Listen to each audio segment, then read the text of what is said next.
What's good? What's going on, everybody? Welcome here on a Saturday night, 8 o'clock Eastern time. For you, whenever you tune in, it's whatever time you're doing. But we have a very special episode going on. Finally talking NFL. This is one thing you've always got to see within our social medias on the live stream when we tune in on the radio show. But I got three special guests with me today. We're going to go with my man to my left, Phil Jones. Let the people know who they're talking to. Hey, you guys doing? I'm reporter for Post Game Central, an affiliate with Sportsmat Radio. You guys, if you're interested in listening to my shows, if you're a Raider fan or you enjoy the Washington football team, my show, The Unfiltered Truth, you can catch it on Fridays and sometimes on the weekends during the regular season. Look on YouTube, The Unfiltered Truth with a P, not with an F. You got the character to it. But yeah, we cover football, we cover basketball, even entertainment, pop culture. Okay. He dives into it all. He touches it all. Someone very similar, Zyrie Lawrence in the building. Introduce yourself, my man. Hi, my name is Zyrie. I'm a part of the Playmakers podcast. We started in South Jersey. Now we just all over. We talk about sports, like you said, entertainment, culture, basically everything. Tune in usually on Fridays, but as of right now, we're having some trouble with setting up. So I'll let you know afterwards, though. And then my man, my co-host for Sports Talk, my business partner, Lior Barlev. Yeah, hi guys, my name is Lior. Not like everybody else, I'm not any part of a podcast. I'm usually just talking with Alex about all those things. Big Giants fan, came to support the guys for this season. You're going to have some trouble this season. But tell me, you play pro ball in Israel, right? Yeah, I played pro basketball in Israel. Shine some light to your career, man. Shine some light to your career. your accolades. Hey, if you're looking for a personal trainer, Lior's your guy. The number one trainer in his company that he's at, well, he's going to be ending with, right? The Edge, he's number one trainer in his facility. Number one through all the numbers. I kid you. If you're looking for a trainer, message Lior after the show because he's the guy. Well, or go in the comments in the description. You can find his tags. But anyway, like I said, we talking about the NFL season. And as before, Zyrie and Phil joined, me and Lior were talking about it. We were talking about the NFL offseason, and it's obviously a trendy move. Where's Deshaun Watson going to land, right? The different moves I've been making with everybody. I want to talk about some big factors, like you got sleepers this year, right? We got the teams are making a big splash. Bill Belichick out here spending dollars like he's in the strip club and $137.5 million in cap room. Which team, now, Lior, you can say it first. You can beat me to it because I'm going to ask the question. But I wanted to start off that rate. What teams do you believe are going to be the overrated team, right? The sleeper team, and the team that's not making any moves that is basically the loser of this offseason? Who are those three categories? Where do you find these teams ranking? All right, I guess I'm going to start with the losers. I think the losers of this free agency until now, it's going to be the Raiders. I'm sorry, Phil. Their biggest thing were the O-line, and they literally just destroyed everything. They got rid of everybody. Oh, gonna have to educate them. Mm-hmm. Let me educate them. All right. Oh, Lord, now. There you All go. right. I picked on Let the me wrong enlighten person. everybody. Now, You said the Raiders. They were 27th in run block win rate. How can you be a top 10 offense with your O-line not winning in the trenches in run blocking for a guy like Josh Jacobs? Rodney Hudson, he's going on 33. He's getting old. He's slowing down. You look at Gabe Jackson. He's 30. He's slowing down. If you watch all 22, they were not that pretty. And especially in the second half. Second half, that is one of the reasons why they fell apart. Not just on defense, but they did fall apart on offense. So you're paying, they were the number one O-line with the pay rate in the NFL. It doesn't match. Your performance is not matching. So I got to go young. You have Tom Cable, who is a good teacher. He can develop linemen. He's got two of the guys that he's ready to go with. They went on and re-signed Denzel Good, arguably who did better than Gabe Jackson. So the Raiders, it did not look like a whole rebuild. You're used to seeing that Pro Football Focus was saying that Rodney Hudson was 92 in pass blocking. He dropped down to a 70. That's a significant drop.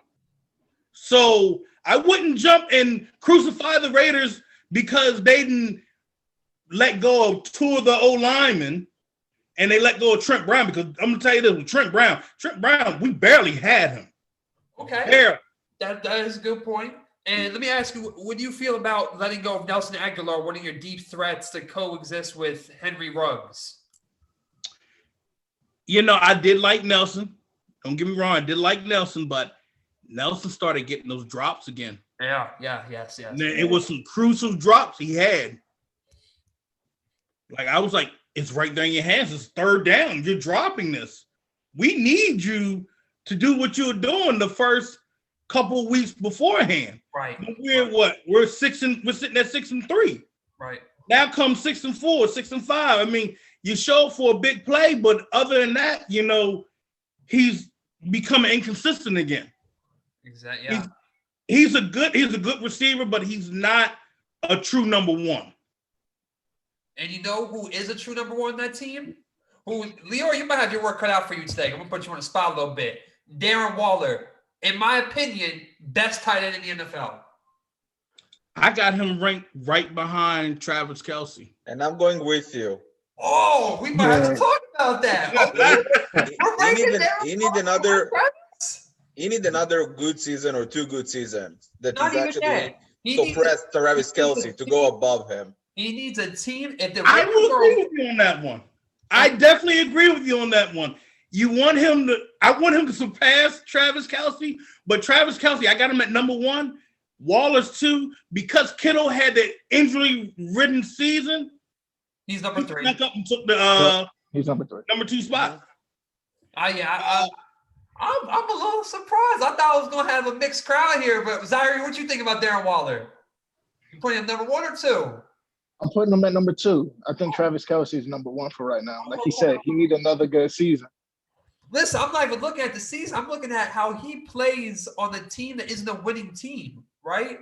That team doesn't have all the pieces together like the Chiefs do, you know? Lior, your one big argument is Travis Kelce has all-stars around him, but he still explodes, which is a good attribute. But what happens when you're the only guy a team has to game plan for and you still pop off? It doesn't matter. You need to see it. Like last season, they double team him every time. Travis Kelce facing double team every time, every offense. Darren Waller's not? I put it like this. Look, and I'm a Raiders fan. Yeah. But what Travis Kelce has shown over the years, you remember when he had Alex Smith, and Alex Smith didn't throw a touchdown to a wide receiver. Yeah. Yeah. And he has Mahomes throwing to Tyreek Hill, but Sammy Watkins can't stay healthy all the time. Tyreek Hill, if you level him right, he's not going to come back into a game. Mm-hmm. It's been times he had to throw the whole team on his back when it came to receiving. This is done a hell of a job. And I can't deny that. I know there's a rival right there between us, but realistically, Travis Kelce is good. He is by far the best receiving tight end in the NFL. Now, when you come to Darren Waller Darren Waller will Debo you because he will just muscle you. He will snatch the ball away from you. He'll look at you like, you really thought you could cover me? He'll look at you like Darkseid would look at the Justice League. He'd say, how dare you? And backhand you. Yeah. He's becoming that guy. He's becoming scary. And yes, he needs another season to show everybody that, yeah, I'm elite. I'm truly elite. Not just 2 seasons, but I need another season. And I'm going to tell you this. I think he does surpass Travis Kelce. So you think he surpasses Kelce within the next year? Yes. Okay, that's fair. That's fair. You also need to remember Travis Kelce is getting older. Oh, he's getting older, but come on, we're not gonna throw that into there. Look at Brady. I mean, he's about to be 32 though. You can't. I mean, but you got to look. Here's the other thing. Darren Waller is going to be 30. 30. Oh, Darren Waller. Yeah, Darren Waller is not that young. The Raiders. Darren Waller's from my neck of the woods over here in Maryland. They don't get the media attention like the Kansas City Chiefs do. I think if Darren Waller's on any team that gets more attention than the Raiders, this conversation is different. They are. I feel like he's not in the spotlight as much as he should be. I think the problem is this. It's the mediocrity that goes on with the team. When you look at this team, they came out looking hot, and then when it came down to the second half of the season, you go 2-5. 2-5. People had high hopes that they were going to be in the playoffs.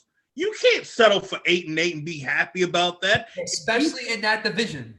And giving up stuff in the final seconds, you should have won against the Falcons. That was on both sides of the ball.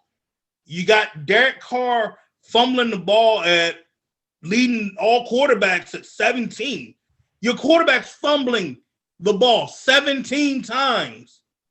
That's a lot. You're running back and Josh Jacobs, he's not staying healthy. You know, you try to have another number 2 back to go with him. Now they get Kenyon Drake, which by far, that's going to take a lot off of Josh Jacobs' shoulder, and he should be happy with that. That's going to be a nasty 1-2 punch. Did he re-sign Devontae Booker? No, Devontae Booker went to my guys. Booker is a Giants. Booker was smart because he knows Saquon Barkley can't stay healthy. I'd take that deal any day. If I know that on the average right now, we're looking at Saquon Barkley probably playing about 8 or 9 games, or I'm guaranteed to play the rest. Hey, I think that's also because the Giants ran him into the dirt last season.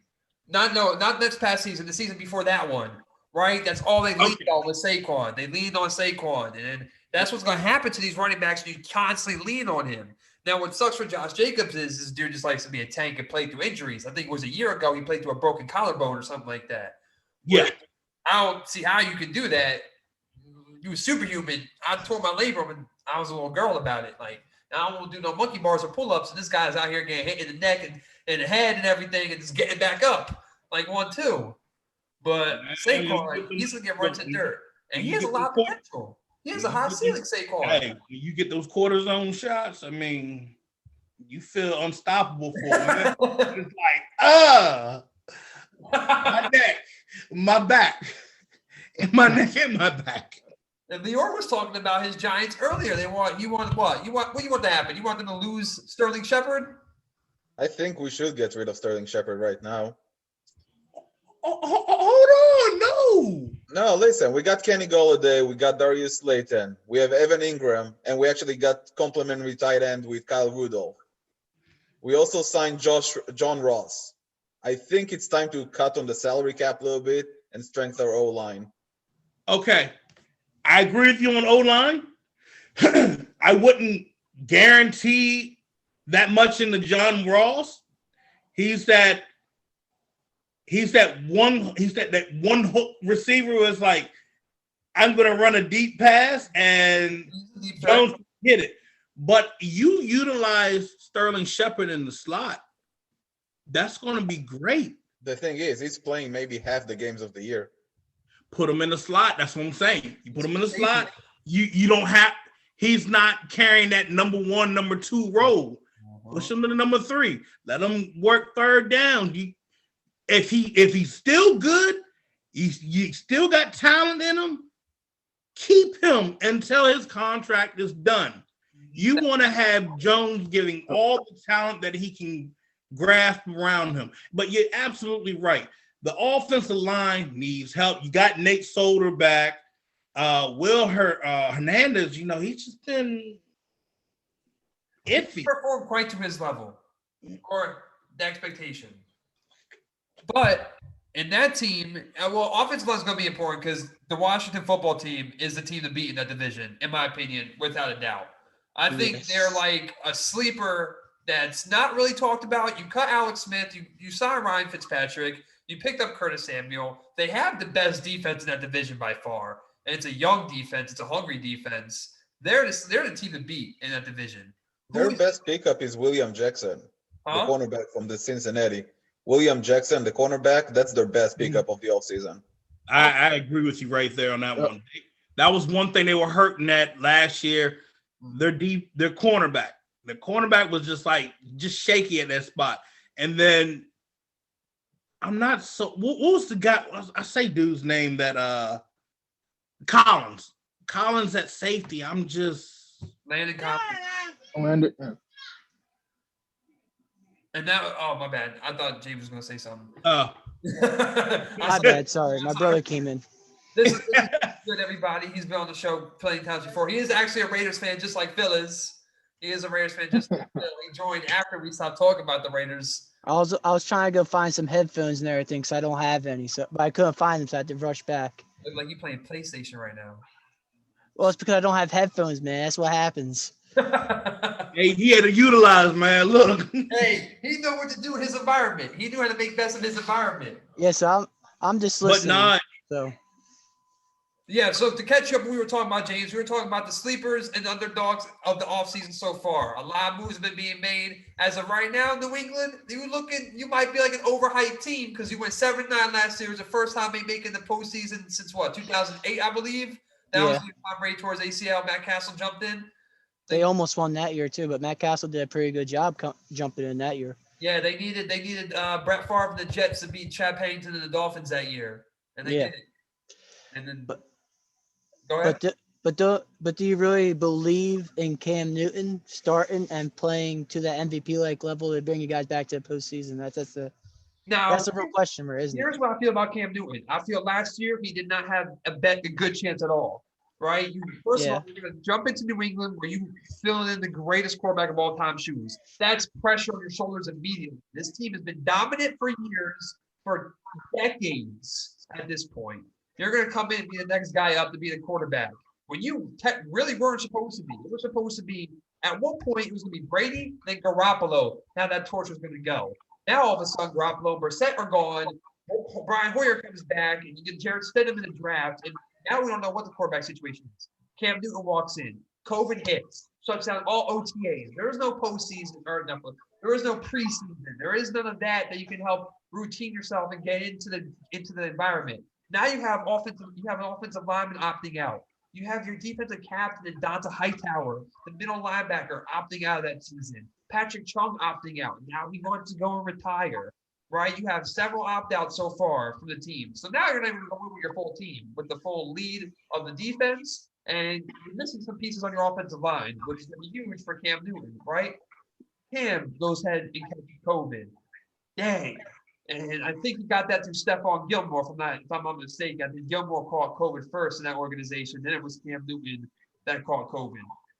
2, New England doesn't have good – no, they have Julian Edelman. They have N'Keal Harry, who's going to be a good talent. I think he hasn't reached his full potential yet. He definitely has it. I feel he will be a good receiver. But they don't have no Pro Bowl, all-team, all-pro players on the offensive side to complement Cam Newton. They have no more tight ends after they get rid of. You lose Rob Gronkowski, you jump up Ryan Izzo. You didn't have a lot of talent there to surround him. Now you got Julian Edelman tears the ACL week 3. Damiere Byrd, who's in the second year. He just came over from the Cardinals. You got N'Keal Harry, I think that was his third year. And you got Jacoby Myers. All young guys, all young talents. I'm not saying they're not bad, but they're not great to be there with, right? Not in this situation, not in your first year. You're in a new division. First of all, he went from NFC to AFC. For a lot of people, that's a little hard of a jump when you transfer over into different areas. Some people do good, some people don't. Cam Newton had an 82.9 QBR. He was ranked 30th amongst, 34 qualifying quarterbacks? 34, 33, somewhere in that ballpark? 34, yeah. 34. He had a 7-9 record. And think about it. You caught COVID. You didn't have no preseason. You didn't have a functional, programmed preseason to go off of, OTAs, training camps, all that stuff. You didn't have any of that. You jumped into a season on a new team, filling the biggest shoes, no stands, and a new environment. North Carolina, New England's a completely different environment too. Second for football season, especially. It's cold as hell in that place. So, and you go 7-9. I don't think that's that bad for Cam. Now, this is what Belichick went out and did. Tom, I see what you did. Cam, first of all, Bill Belichick, I said this on the radio show too. Bill Belichick is not the guy to petty sign people. He will let you go and let you go. He did with Randy Moss. What happened? 2 years, he let Randy Moss go. He let Darrelle Revis go when Darrelle Revis asked to get paid more. He's like, we're not paying you, and let him go. Malcolm Butler wanted a paycheck after he made the Super Bowl thing. They said, now we'll give it to Stephon over you. You can go kick rocks. Bill Belichick isn't the guy to just do it, but he must have saw something in Cam Newton. This is the same guy who got to a brutal car accident and showed up to practice the very first day he felt he was able to go, right? And he was in it. We all seen that. I'm pretty sure everyone's seen the picture of Cam Newton's truck. And that was smashed up. And thank God he got out of it okay. Remember that, yeah. He was there. Bill Belichick said, I see something in you, Cam.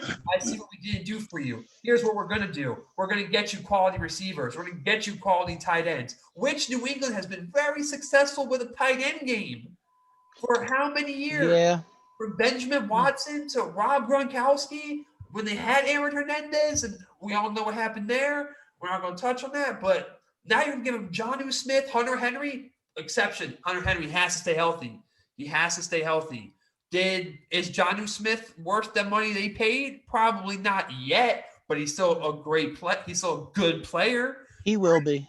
Now you're surrounding him with weapons. You gave him Kendrick Bourne, Nelson Aguilar. He has a deep threat.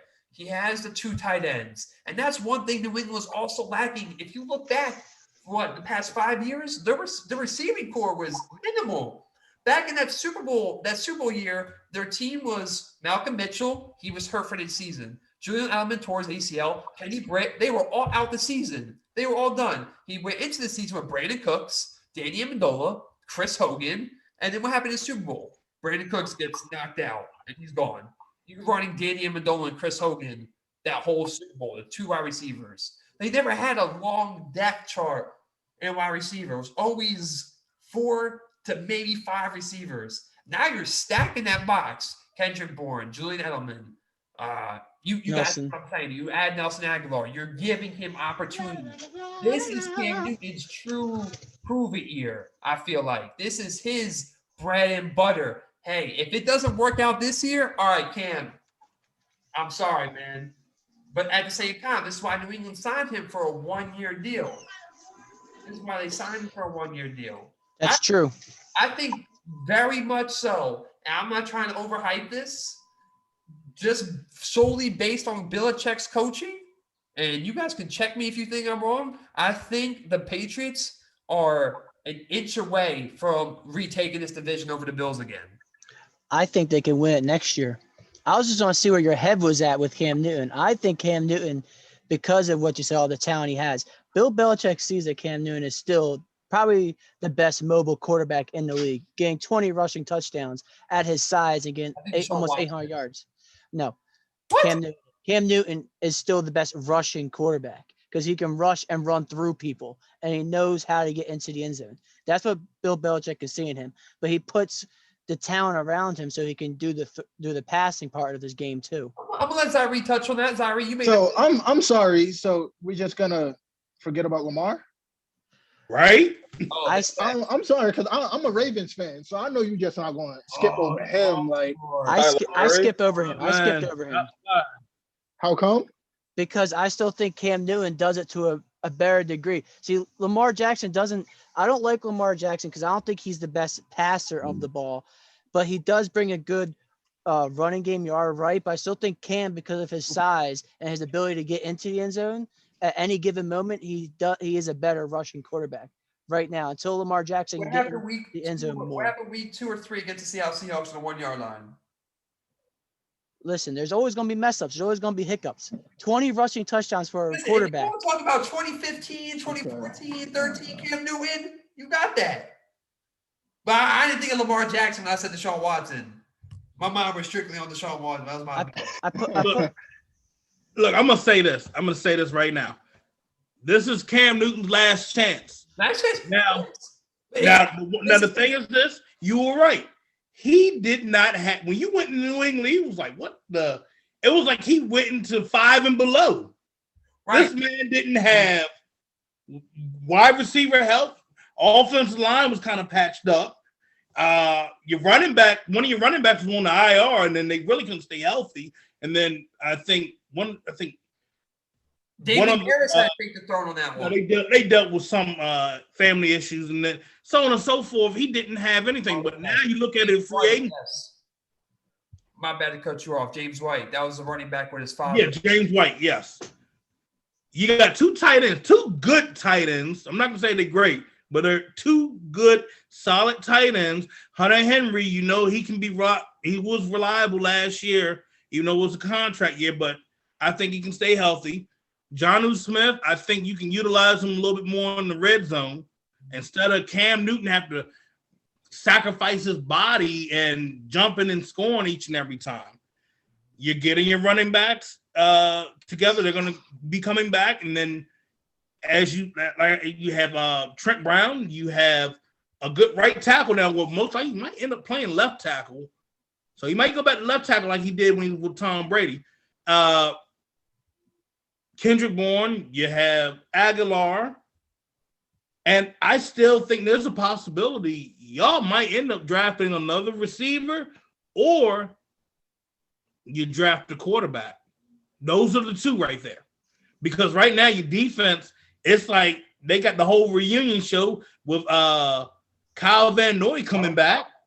So the challenge is this. It's a 3-way challenge right now with the Bills, New England, Miami. It's going to come down to the Bills and the Patriots once again.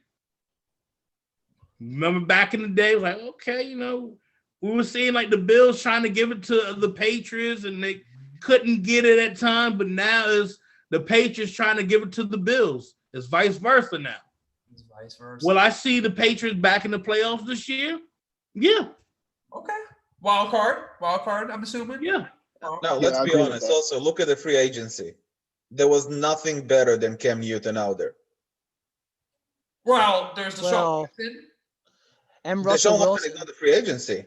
Yeah, they would have to trade for him. They would have to trade, but I think he's worth the price. I don't think the Patriots want to pay that much. They don't want to pay 2 first-round picks, 2 young talents. Listen, You better take in Cam Newton and not sacrifice a year. At the end, with a team like the Patriots, with their defense, you need that offense to be top 15. You don't need that offense to be top 5. He's right. Cam Newton can do it with all those tools. The defense is gonna be top 5 anyway. So exactly, you need the offense to be top 15. That's it. This is why it's Cam Newton's fair year to prove himself. Last year was not the year to say, "Hey, Cam, you didn't do it. You're not the guy," and throw all the doubt on him. This is why Belichick knows what he's doing. That's why he didn't sign Cam to a 2-year, 1-year. Everyone, that's been a majority of this postseason too. Offseason is the 1-year deal. Your prove it deals, right? Cam Newton, you're back on it, man. This is your thing. 1 year, $14 million. I think he can make it happen. I think it's a fair chance. I'm not saying he's going to get re-signed. I think he can take New England to where Bill Belichick was hoping he could take them last season if everything went according to plan. You know what I'm saying? Mm-hmm. As far as any other teams going, they're back. They have a pretty good situation now. The one team that's going to have a fumble and within a year is going to be Tampa Bay when it comes to their contracts and all their short-term deals they had, and all the people they're going to have to start paying. You did re-sign Chris Godwin, but you're going to have to talk about Antonio Brown. Gronk's not going to go after this year, or he's probably retiring. He only signed for a 1-year deal. You re-signed a Brady 4 years. Dude is Thanos. Legit Thanos. He won't retire until he has 10 rings. He's going to put a ring on every finger and then call it quits. But you signed Gronk to a 1-year deal. So that's 3 years without Gronk. I don't see Gronk playing another 3 years to run with Brady. I just don't. And give Gronk 2 more years. You're going to have to put a lot of money back into that defense when it comes to time to pay with Antoine Whitefield. They're going to put a lot of money when it comes to paying some of these guys. And they also just re-signed Levante David. He just got paid too. So I think he's on a 2-year deal, right? Levante got a 2-year deal. Yeah. So they're going to have a struggle season. Your Steelers sign in Ben Roethlisberger, which I think they should wait for a quarterback instead of re-signing him. I think. No, they got their quarterback. Huh? No, they don't. Steelers have their quarterback. I don't think they should re-sign Big Ben. No, they got Dwayne Haskins. Exactly. Well, yeah, but no. I'm going to explain this right now. The whole situation in Washington with Dwayne Haskins, you never heard the term sometimes it's not good to go back home to play football or any sports. That was Dwayne Haskins. Dwayne Haskins was buddy with Daniel Snyder's son. They going out partying too much. He didn't need to be in that atmosphere again. Him going to Pittsburgh, there ain't nothing really there. They ain't got cheerleaders. They ain't got but beer, beef jerky, and all that sad, depressing stuff. I'm here right now in Pittsburgh. There's nothing out here. So it's just like Buffalo, man. Nothing out here. So all he can do is stay focused. He has a good coach. He has a good quarterback coach. Matt Canada's there. I like Matt Canada. I like what Matt Canada was trying to do when I was covering Maryland. But, things didn't work out with the whole situation, But Matt Canada had wanted, I think they said that original staff had wanted Haskins to go to Maryland. But it didn't happen. But he's going to have good guidance, good leadership, especially with Ben Roethlisberger being there. I know Ben can be an old fart at times, as some folks say, but I think he's going to end up helping them. I think Mike Tomlin's going to put his foot down on that. The problem with Haskins, he needs to work on that accuracy, just timing, and that's it. I think he can get it. I think Haskins can be good. You look at the Steelers' defense; they have a great defense. Well, they also got other pieces on that offense around Roethlisberger. Haskins needs to be smart, and anything they tell him to do it. That's it. And I believe he can get it done. That's true, because I think Dwayne Haskins does fit the build of Ben Roethlisberger to a T. Like, he has the same size, the same kind of mechanics when Ben Roethlisberger came out, and Mike Tomlin changed him. So, and with signing Juju back and having that receiving core the same, they just got to re-sign most of their offensive line, then they'll be perfectly fine, I think, on offense still. Juju's also on a one-year deal too. So I could see him after this year leaving. And I'm not going to be honest, there's no disrespect to Juju. And I'm not trying to take any credit away from Juju at all. I think Deontay is the better receiver on that team, in my opinion. I think he is actually he played number 2, but I think he is number 1 quality receiver. I think he is a better receiver on that team. Juju's on the one-year deal. He re-signed, obviously, because his quarterback is back. They all love Big Ben. Big Ben's gone. Where does Juju go next year? Does he go to the Raiders, which he kind of hit? I hope not. No. Definitely no. I was saying prayers. I was asking for Goku to help me. You know how Goku be like, people on Earth, lend me your strength. Please let me get Juju, please. Listen, I think it's the same argument like Waller and Kelsey. Give me another good season from Deontay Johnson, and then we can say it. Yes. I can get behind that, yeah. Well, I feel like, and that's what I'm saying. I can get behind that one because I'm not going to sit here and say I think he is. I just see in him he is the better receiver within that pair between his route running, the ability to get open, and he just maintains possession of that football. And we've seen it. You look at the postseason last year. He's just dropping the ball too much. That's it. If he's going to work on that, he can be better than Juju 100%. And I think Deontay, you're going to see it. I think you're going to see it from him without a question. That division is at this point going to be a toss-up because Joe Burrow is coming back, but they also let AJ Green go to the Cardinals. He is on a one-year deal. They have a fine offense even without AJ because AJ wasn't even a big factor. AJ hasn't been a big factor in a long time. Your Ravens, I'm going to talk about this because you're a Ravens fan, actually. This is a good point. What are they doing with Lamar Jackson, man? I feel like he needs to be molded. They are not they're not molding him. I feel like they're not. I don't know what they're doing. I feel like they're not forming They are letting Lamar just be Lamar, which worked that 1 year, the past year when he won MVP, was ranked number 1 in the league. That worked that year. But after that, defenses and coaches, they learn to crash the quarterback, how to rattle Lamar and make you beat him with the arm. And he's very inconsistent when it comes to passing the football. But he has a cannon. He can sling that like Mike Vick could. But no, I feel like no one is molding this guy. Z, tell me what's up with your team. Bro, we were last in passing last year. Like, I feel as though he needs to be better.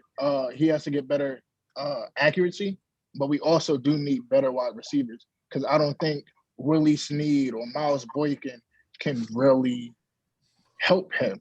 Marquise, yeah, but I don't think he should be a number 1. He's your deep threat. You don't really want your deep threat to be number 1 in that scenario. I feel like Marquise, if they surround him with the right receivers, he could be a good slot receiver because of his height.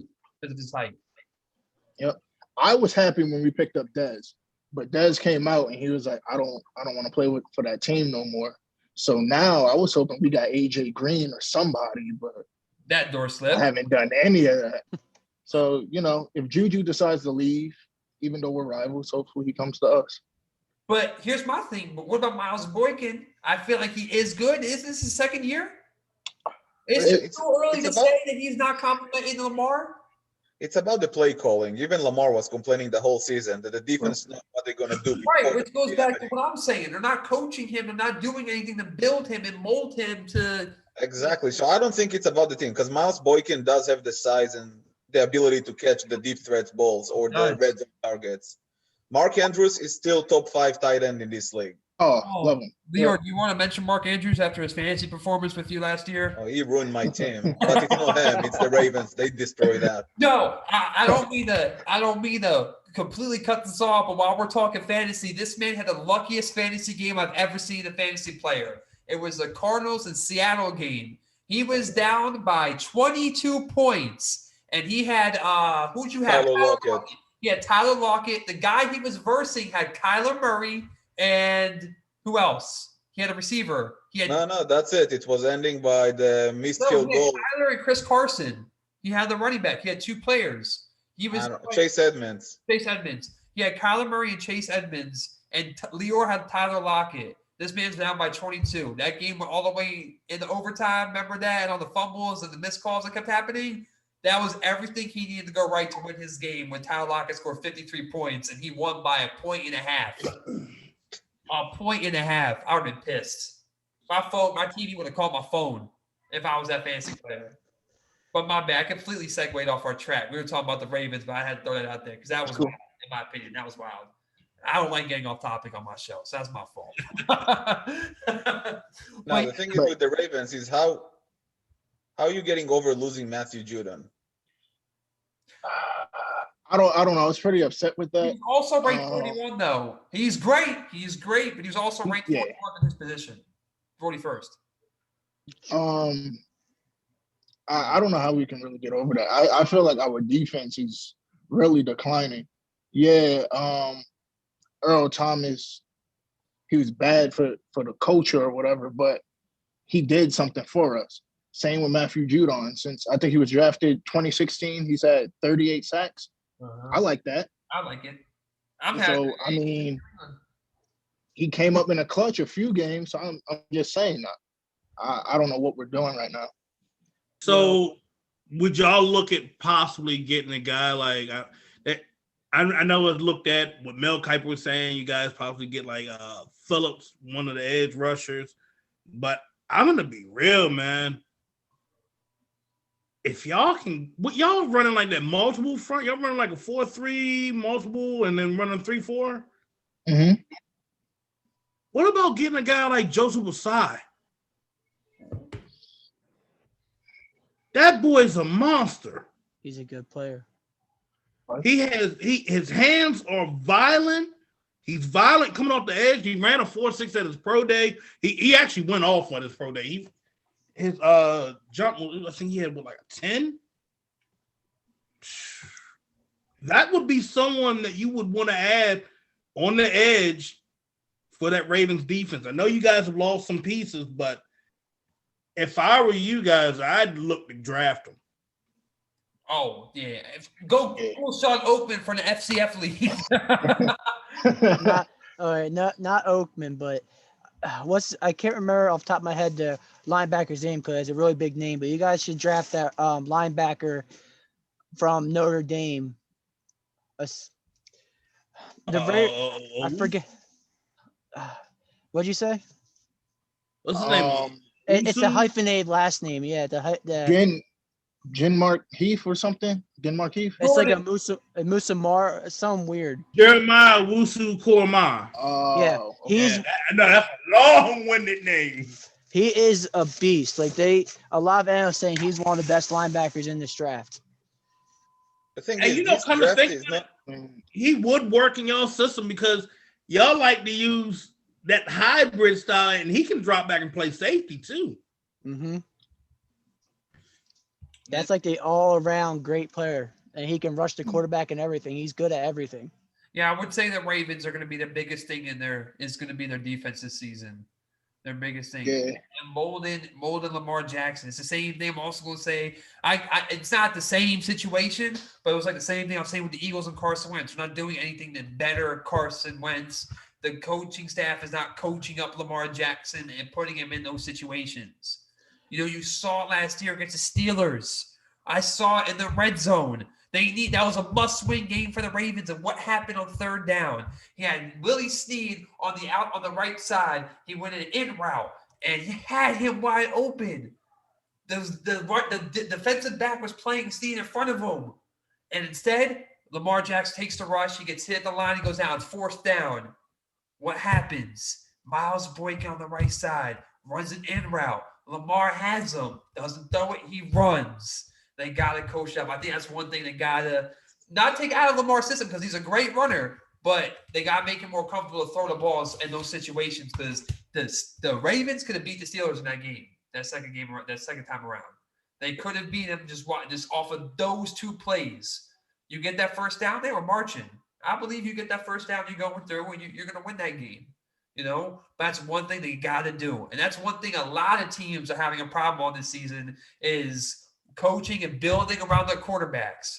We see it with the Eagles, and we're seeing it right now with the Houston Texans and Deshaun Watson. And that man needs to be let go.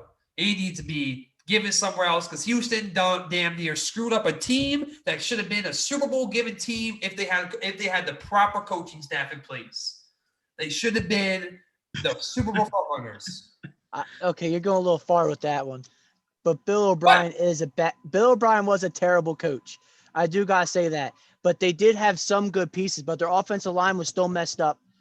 And you know that. Their offensive line was still messed up. And their defense offensive line was the worst offensive line in the league. That's what I'm saying. So they're not Super Bowl bound when it's that bad of an offensive line. No, hold on. But when you look at who wins defenses, what sells tickets, who wins championships? Defense. Who sells tickets? Offense. Let me tell you something.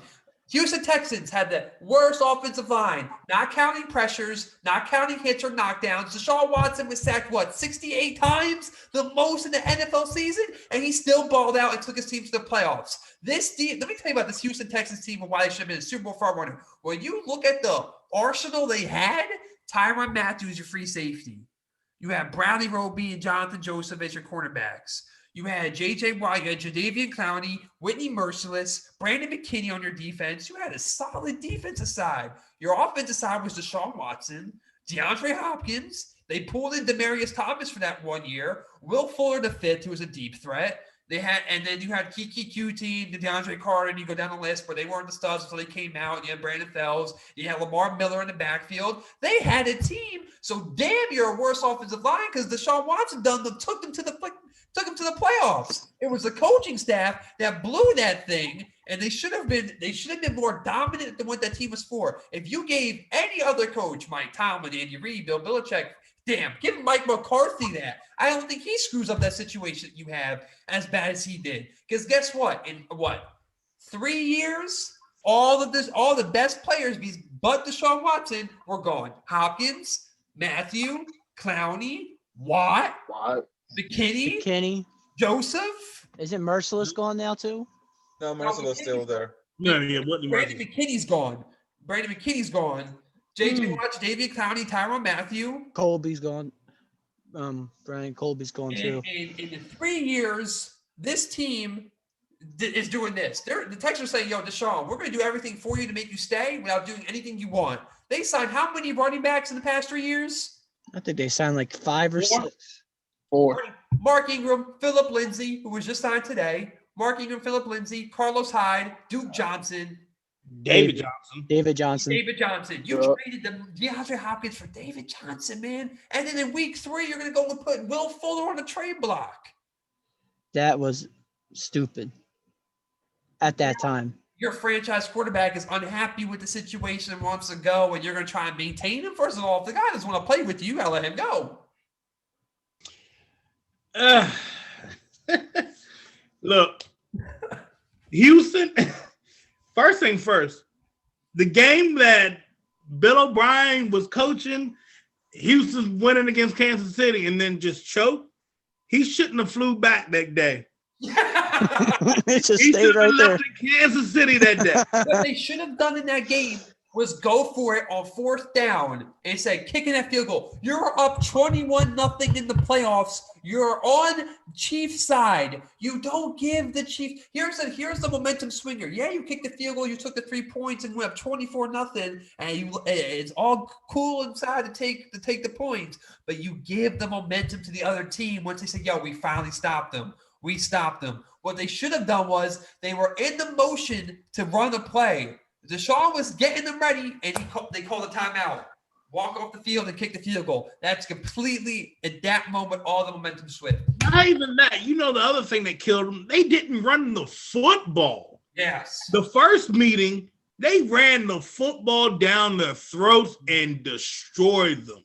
You can run the football against Kansas City, and if you run it right, you see what Tampa Bay did. Yep. Joe and Fournette power rushed that ball. The Chiefs have a faulty defensive line. They should have went for it.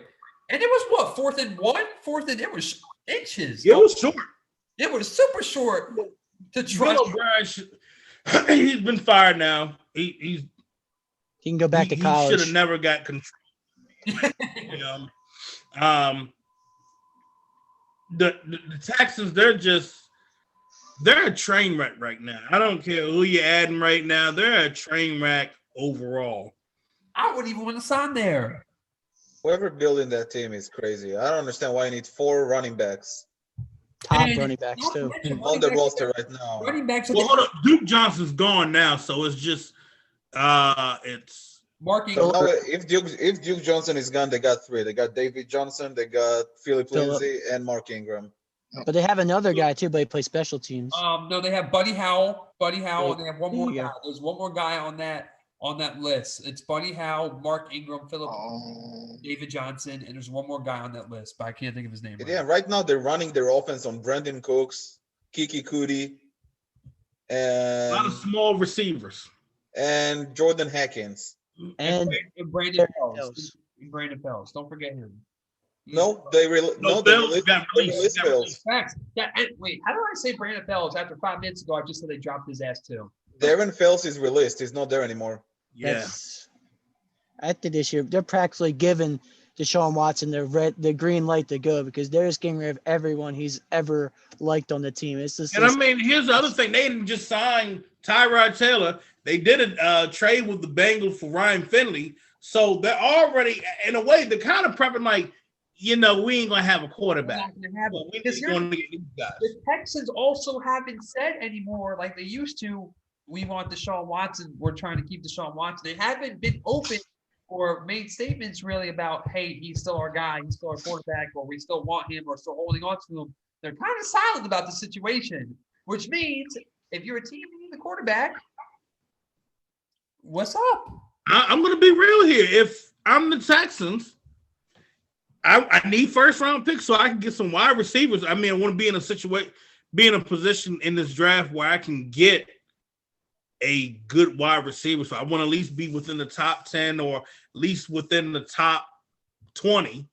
I don't think they got their pick Top right now. I think the 6. pick is the Dolphins. No, that's what I'm saying. That's what I'm saying. need to go and make it real here. Watson ain't going to play. Why are you just going to why are you going to hold him for ransom? Because it's looking like a hot mess. And I don't care what anybody say right now. This whole thing that's being thrown out right now, I mean, if it's bad on him, I'm disappointed. But if this is a sham that they're trying to drag his name in, then Houston really fell apart. They need to trade and let go of Watson. I don't know if he's guilty or not guilty, but in the end, I think that's the best thing that could happen to him because his price right now going to be reasonable. Because what they asked before, I think only not 13 mil. He's 15 mil. They wanted 2 first-round picks. They wanted 2 young talents. Nobody will pay that for any quarterback in the league right now besides Mahomes. So that could be the best thing that happened to him to actually get out of Houston right now. Even if I was an organization, I'd be like, look, hypothetically, let's just say the Raiders. Let's say that the Raiders would trade Derek Carr to Houston. I give you him. He's 30. You got a veteran quarterback that is actually good. I'd be willing to give you the 17th Cleveland Farrell. I could give you Cleveland Farrell, and I could give you Jonathan Abram. I like my man Jonathan Abram at like a linebacker. I mean, this is a business. This is a business. You gotta think it through. So it could be that, or you leave Abrams alone. It could just be Farrell, and you're also getting the first round pick. You're getting 2 first round picks. I think they basically take that. They should. You're getting a quarterback. You're getting a defensive end that you're going to need because you don't got it right now. And 2 first round picks for one for this year and one for next year. So this year, with this quarterback, let's go on and get him another wide receiver. We need another wide receiver for this offense. And for next year, we could probably look for a quarterback for the future, or, we could look to just continue to keep building. Because right now, I mean, a 30-year-old quarterback right now that has played a lot of games versus being out for like majority of times, like Cam Newton, I'm looking to say, okay, I can get a lot out of him until he turns age 36. That gives me some time. They got to keep him healthy too. Yeah, he's been healthy too. Your play calling would actually suit him. The only problem with the Raiders is John Gruden has a very complex offense he likes to run. We say that a lot. We hear that a lot. In my opinion, I don't think it really is. It's not. It's just the verbiage. It's just the verbiage. That's it. But I feel like Carr has it down packed. Do you want to sacrifice putting it into Deshaun's hands and see how long it takes him to learn it? Granted, he's good. He can learn it, but I feel like, I don't know. Like, I feel like Carr is there. It can work in his system. I went back and watched the whole game. And I'll give you an example. The game where Marcus Mariota came in, they ran the same play 5 times. Well, I'll say that they ran the same 5 plays the entire game and switched it to the opposite side. And they were driving downfield and executing. So if you're seeing that with just 5 plays for a quarterback that hasn't played for that while, imagine with Deshaun Watson. Just giving him, okay, we'll give Deshaun Watson be able to decipher. He can work with maybe about 150 plays or 200 plays and execute. And I'll tell you this, he'll combat with John Gruden. That's the problem with Derek Carr. We saw that Derek Carr could combat with John Gruden at first and then it stopped. But you look at Watson going to be like, no, I'm not going to call timeout. I'm not going to go to the sideline. We're going to go for it. Bill O'Brien didn't like that. Yeah. John Gruden, you go back and look how he was with Rich Gannon and Brad Johnson. They did the same thing. Let's talk about that. 4,000 passing yards at the end of his run too. back-to-back season. Oh my God, Rich Gannon was a monster. Yeah, but as you're saying, I wouldn't. I know you're just saying like a hyperbole, but I don't think Deshaun Watson. I don't think John Gruden would want Deshaun Watson anyway. I think he likes Derek Carr more. Before Cam Newton got re-signed, the best case scenario I saw for this quarterback carousel in the league: Deshaun to San Fran, Garoppolo back to New England. Cam Newton, you somewhere floating. I tell you this right here.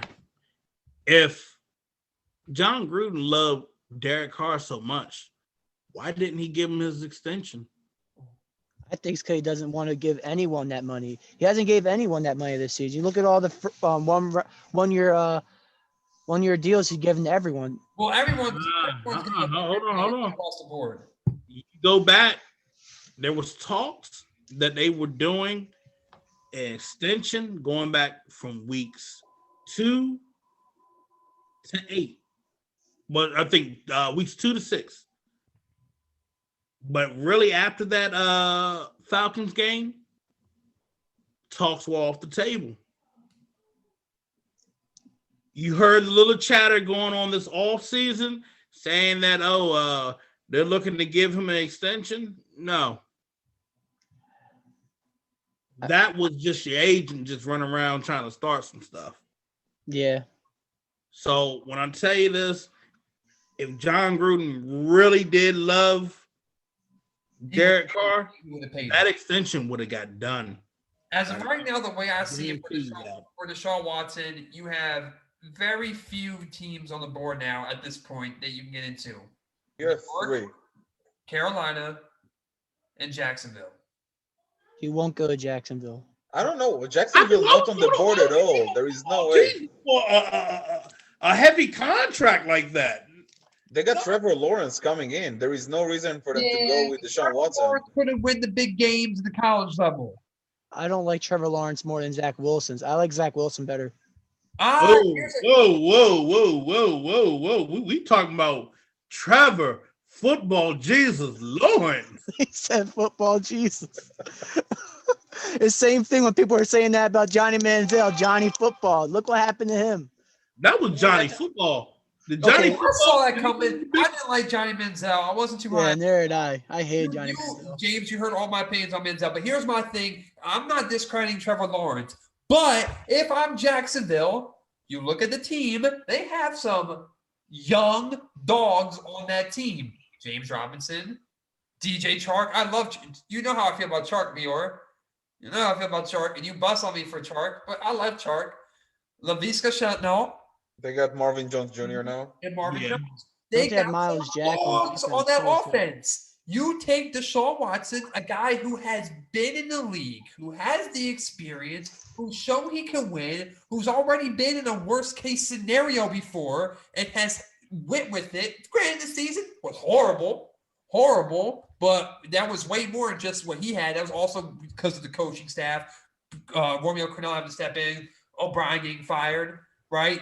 That was that was past worst case scenario, but you're going to put him in a better situation offensive side with his weapons. Here's my thing. Trevor Lawrence, this is what I say about every guy before they're drafted. You're unproven. You are unproven. Trevor Lawrence can step in.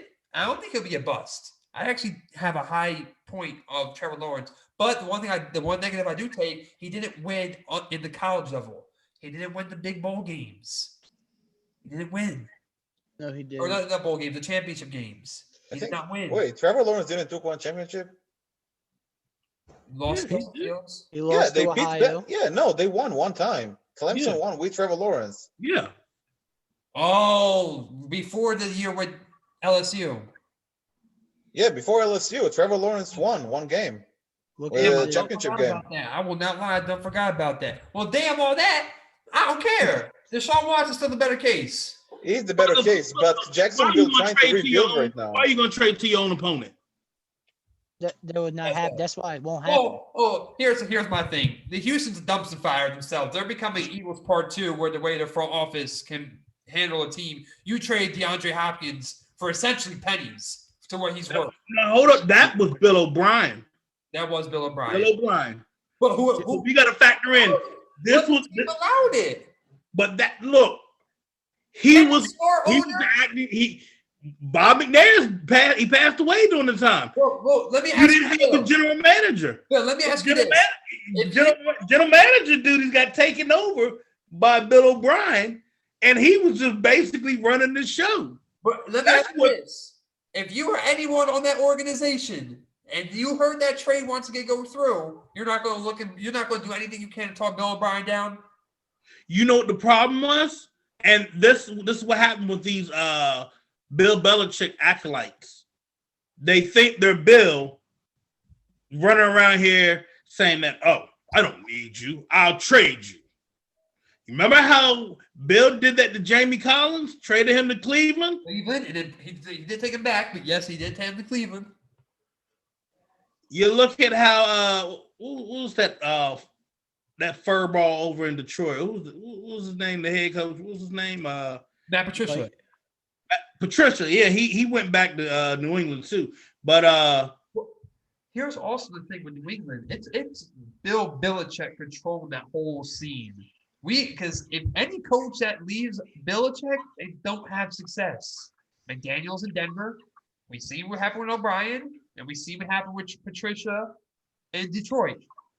They don't have the success outside. I feel like that's accustomed to the fact that Bill Belichick isn't letting them fully take the reins of their situation. Because you got to think, too, Bill Belichick is a defensive-minded coach. Guy has 7 rings, but he was a defensive coordinator before he was a head coach. You mean to tell me you think Matt Patricia was really doing everything on that defense? He was probably doing nothing on that defense. Bill Belichick had a heavy hand in on that. A heavy hand in on that. That's why I was like, when folks was like, oh, I want Matt Patricia as my defensive coordinator, I just look at you like, where's my shovel? I just need to bury you somewhere. It's the on-paper analysis that they're getting. Yeah, because great, the Super Bowl's the champions, the accolades, but it's Belichick pulling the strings behind the scenes. If it's not true and they are all really having 100% reins on their sides, then why can't one of these coaches succeed outside the organization? Why? Aaron Judge succeeding in the Giants. and we're still waiting on Brian Flores on the Miami Dolphins. He had success this year. He got over 500. Mm-hmm. He's coming back, but his first year, horrible. He had a horrible team. Yeah. Okay. He came at Adam. He had to clean up Adam Gase's mess. Adam Gase is one of the worst. Is the worst coach. Should not be in the NFL. He is like he should go back to college with Bill O'Brien. Like these, just like Chip Kelly, all these coaches need go back. Like they just are completely trash. Also, They keep on messing sleep on up. the Jets. They made some moves this offseason that complementing their team. Yeah, this year, if Robert Saleh, he's He did a hell of a job. Yeah. They got Finney on the line, on the O-line. They got Corey Davis, Keelan Cole. They got some decent names coming this offseason. and they still have a pretty decent defense with Quentin Williams and then what's his name? May. Marcus May. And their middle linebacker coming back. I forget his name off the top of my head, but they're starting middle linebacker. Mosley. They got Mosley, and they also got Lawson from the Bengals. Yeah, so they have a team. Yeah, you know who else had a good team and made a lot of offseason moves? The Browns. What, 2 years ago? Oh, the Browns taking the division. No, I'm not saying now, but I'm saying back when they first acquired Odell and Jarvis Landry, and they pulled off the trade and stuff like that. Now, the biggest thing, their weakest part was their safety. They got Johnson from the Rams. The weakest part is their inconsistent quarterback. They're only Don't go on Baker Mayfield. Baker Mayfield was good that season. Baker played good towards the end of the season. Like he started off a little rusty, but then towards as the games progressed, he got better and better. The second Odell Beckham got hurt, that's when Baker Mayfield played good. The second he got injured. Are only as good as their quarterback will play. I think Odell needs to leave. I always say it. To me, He needs to leave, yep. But I the think- Browns, I think the Browns are the team to beat at that division. Well, Y'all want me to be honest right now? That whole division is going to be at each other's throats to the very end. it's not a given division at this point. Because look, I like the Bengals. Are the Bengals will be a playoff team? No. No. not yet. But will they compete to give people problems? Yes. Mhm. Ben Roethlisberger and the Steelers. I mean, even though Ben had some duds being thrown into the ground last year, Ben still got the job done. Still, for someone that's been out of football, that was out for a season, he got it done still, no matter what. The Ravens, yeah, it's a little shaky on defense right now, but they're going to be getting pieces back together. And then that offense, now right there, if that offense comes out looking like, we can figure it out now, they could be the odd, that could be the odd team out. But I still see the Ravens being that team to give it to you no matter what. They have a physical team, just like the Steelers of the early 2000s and everything else. With Calais Campbell running at you at 6'7", I'll be scared to death. But you have Myles Garrett on the other side. Yeah, Myles Garrett's good. I gotta say the Browns are good, but I think they're one-dimensional. Like you guys said, I think when Odell's off the field, Baker plays better because he has put more on his shoulder. Because when everyone sees Odell, they think he does everything. Like he passes the ball back to him, he throws it to Jarvis. That's what they do. But without Odell, Baker puts more on his shoulders and he just performs better. It's weird. It's a weird thing. They have one of the best running abilities though with Nick Chubb. Their running game is crazy. Their running game is sick. And their O-line is good. When their O-line is healthy, is near godly. One of the best in the league. Exactly. Yeah. I would say up to par with the Colts over the offense. The Colts missed didn't they just have one of their starters retire though? So I almost give Cleveland for that over the Colts a little bit because the Colts have Anthony Costanzo, he retired. Yeah. Talking about the Colts, they didn't do anything this offseason besides getting Carson Wentz. They didn't got him anything to help him. Carson Wentz maybe I'm not going to come at him. Because Carson Wentz will not perform only with Michael Pittman Jr. Although I think it's going to be a better year for Michael Pittman. I see a lot of targets going his way. It will, but you have to give Carson more tools. Now, I'm a fan of Carson. I think Carson is a good quarterback that can play good, but you have to get him some tools because you're going to put him in the same situation as Philly, just with a healthy O-line. That's it. You have a smarter coach in the Colts. Yeah, I'm about to say the only thing I trust in that situation is Frank Wright. And Frank Wright's got to run the ball a lot with the running back as good as Jonathan Taylor, and then two other running backs like with Hines and the other guy. Those are receiving backs, so you're good. You're receiving the ball out of the backfield. What he's good at, like those little sharp dink passes to his running backs, will be good, and then hand the ball off. He's gonna be handing the ball off so much this year. He's also going to have to get Wentz back to be mobile, rolling out, getting him back to throwing on the run. Wentz was really good when throwing on the run and being not running the football per se, but when he was more of a mobile quarterback. Because we saw what happened with Doug Pearson, trying keeping him in the pocket and adjusting the play call to fit his playing style. I do have faith in Frank Reich, but I'm not saying the Colts are going to be the best thing. And you know what I'm saying? I'm not saying I still think it's a Titans division by far. Really? You still think so? The defense is very, very shocky. I don't know. The Titans lost. The Titans don't look good this offseason. The Titans don't make any good moves. They overpaid Badupri. On paper stats. They gave up Adoree Jackson. And they got Janoris Jenkins instead of him. That defense has never been good since they got rid of Jarrell Casey. I think the Titans will win the division. The Jaguars are going to go draft Trevor Lawrence. That's a toss-up right there. It's going to be a toss-up. I'm not saying Trevor Lawrence is bad, but I don't know. You never know how these guys are going to play their first season in NFL. I'll be real. To be honest, Texans are. It's automatically going to be between the Titans and the Colts. If the Colts can get like another receiver, well, they got the receivers. They got the receivers. They just got to stay healthy. That's it. You got the running backs.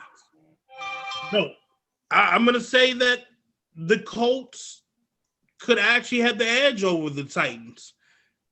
Would it come down to like how they had their past couple seasons where if you win this, they're going to end up getting in the playoffs. One team gets eliminated. It's going to be that kind of situation. They're not too consistent. Well, do you guys see definitely high? Do you see the Colts going out for Zach Ertz and bring him into? I would.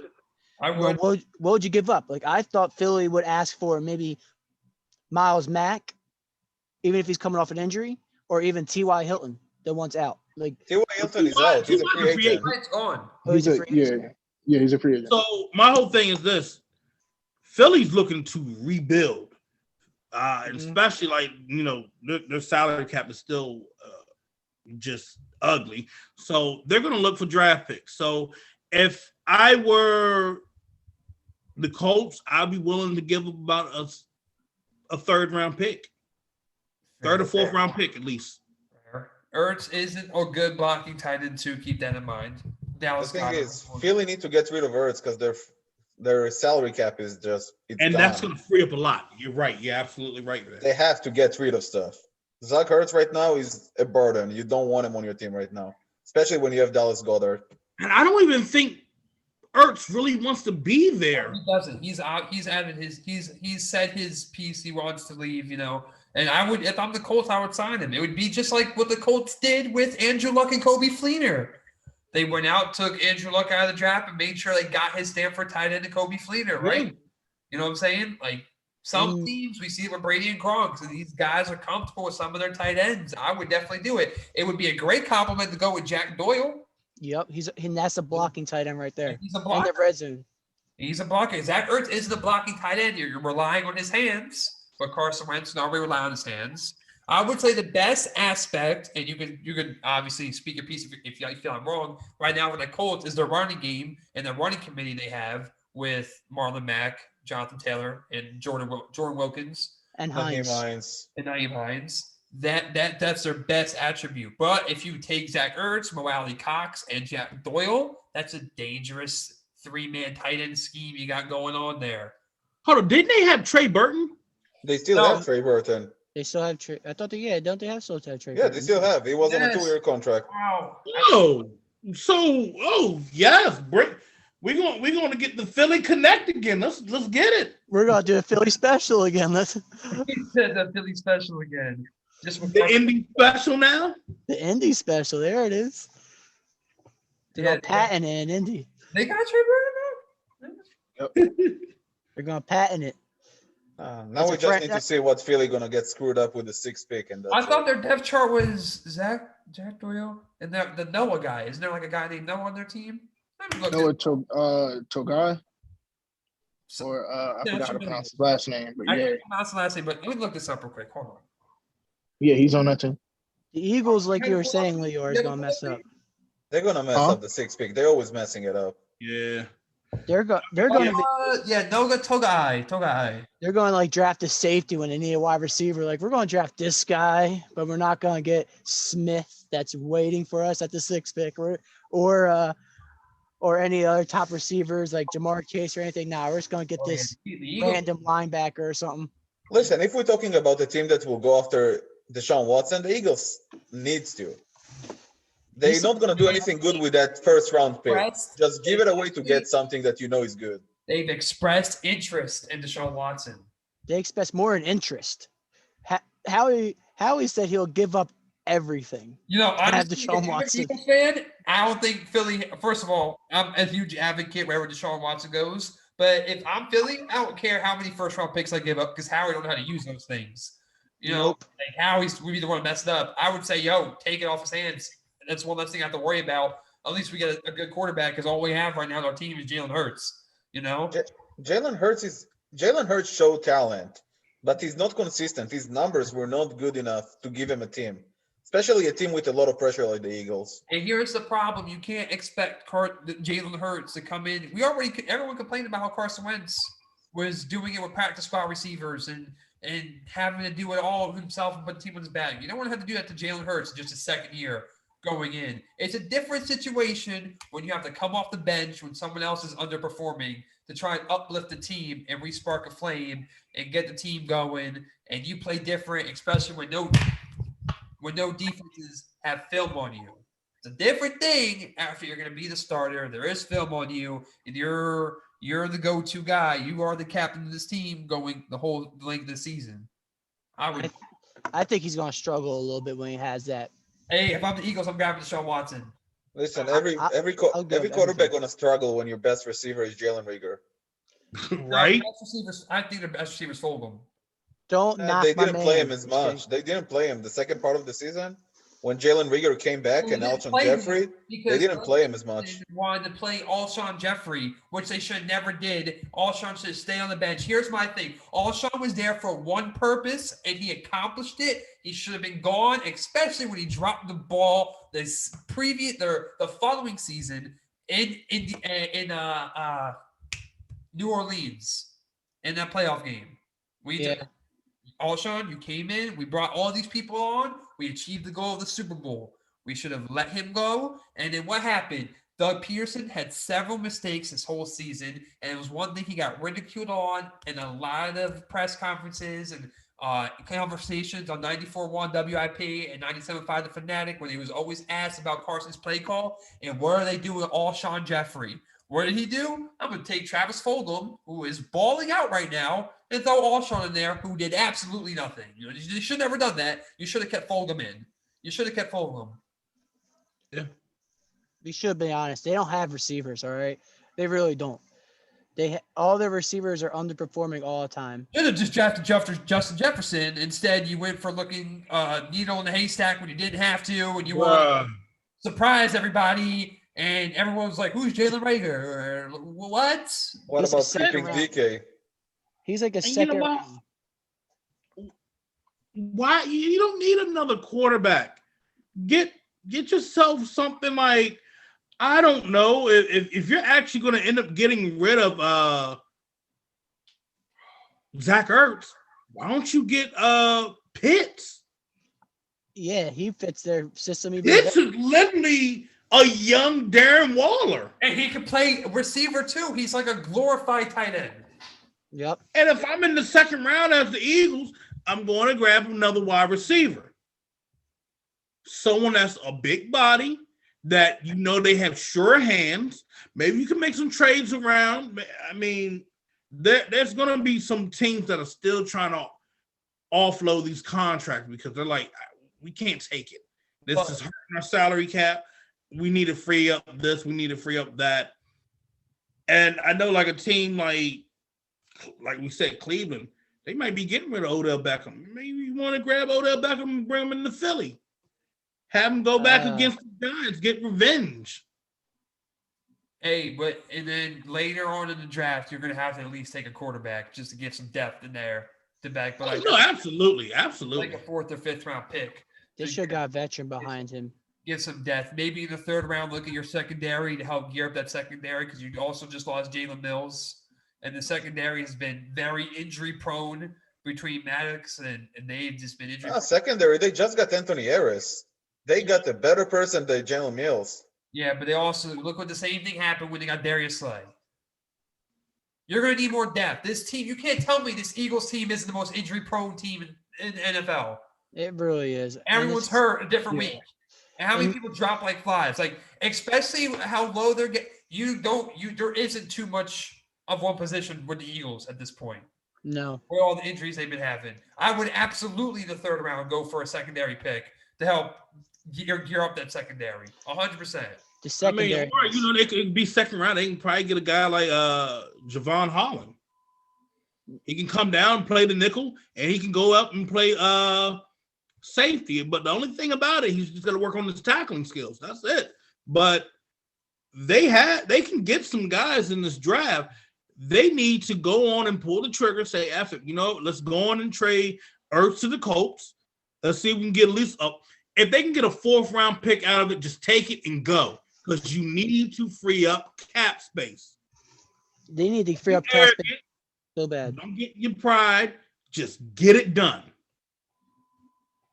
They need to do that on defensive line, though. Salary to make that move, though. That's what it comes down to. Can you trust this team to make that move?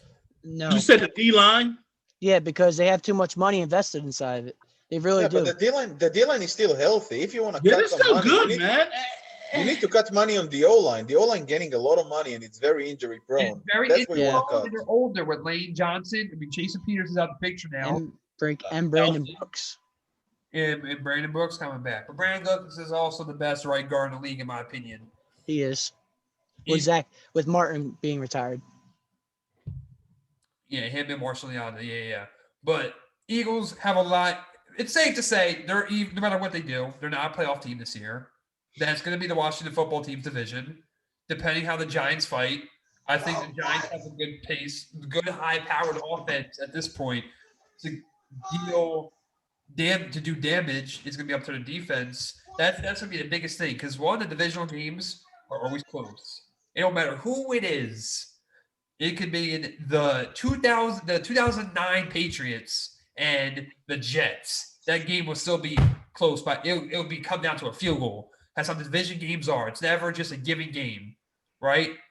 I think it's going to be the Washington football. I think I will say over the Cowboys, the Giants can take second place. Cowboys have a few holes in defense they got to clear up, depending how, in my opinion. And I'm not too sure how Dak's going to be coming back from this injury. That's also one thing never guaranteed. The way his foot bent on that, I'm surprised he's playing again. I mean, hey, look, he's been walking around. He's in the boot still, but he's been able to move around better than what we had last saw because, I mean, yeah, that freaked me out too. Right. But if you look at it, Dax is still young, and usually guys with injuries like that, they can heal up properly. You know, Jerry Jones is going to make sure he gets all the best help and medical treatment as possible. They paid him. He's going to be ready to go. You finally got a better defensive coordinator. You got not Gus Bradley, but who's the Falcons head coach? To say his name, Dan Quinn. Dan Quinn. So you get Dan Quinn. So now you have a good defensive coordinator. He actually did an excellent job with Seattle, and you can fix that defense. Dak's coming back with CD, Cooper, Gallup, Dalton as your tight end. You're gonna have Zeke. Darwin's good. He's good. Darwin, yeah. Let me not disrespect him. I give him his props. It's gonna come down to Washington and Dallas. The old rivals will begin, and it's gonna come down to a bloodbath. I've been waiting for this. The football gods have been waiting for it as well. We need to see that rival reestablished to where it was hard fought. We need to see it where people were on the edge of the seats, and this was prime time. And daggone it, I need it. I need to see that again. I'm like, oh, we're coming down to the fourth quarter. Even the playoffs for once. It's 17-17. We need to see who's going to come out victorious in this. And that's what's going to happen. The East has been weak. It still kind of is, but what's always been entertaining, Washington and Dallas.